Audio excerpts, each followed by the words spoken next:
Kementerian Keuangan balik menyerang Yusuf Hamka soal utang yang dimiliki PT Citra Marga Nusapala Persada (TBK) atau CMNP kepada pemerintah. Pengusaha jalan tol itu pun membantah memiliki utang ratusan miliar kepada negara. Ia bahkan menantang Menteri Keuangan Sri Mulyani untuk membuktikan tuduhan tersebut. Yusuf Hamka sampai mengatakan pada Sri Mulyani agar tidak asal bunyi dan siap mengganti 100 kali lipat jika ada. Yusuf meminta Kementerian Keuangan tidak memutarbalikkan fakta yang terjadi. Sebelumnya, Ketua Satuan Tugas Penanganan Hak Tagih Negara Dana Bantuan Likuiditas Bank Indonesia atau Satgas BLBI, Ronald Silaban, menyebut Yusuf Hamka masih memiliki utang ke negara.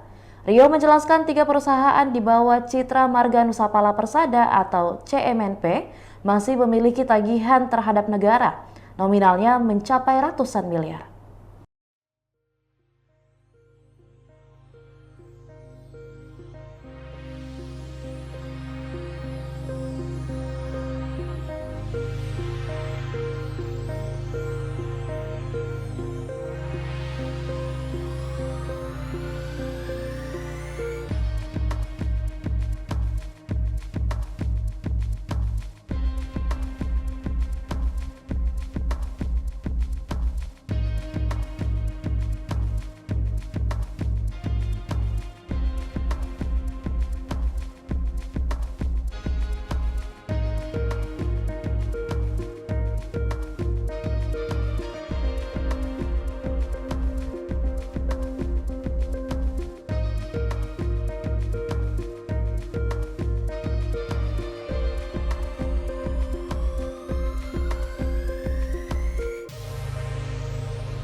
Demikian Tribun Hot News kali ini, dan jangan lupa saksikan berita lainnya hanya di kanal YouTube dan juga Facebook Tribun Timur.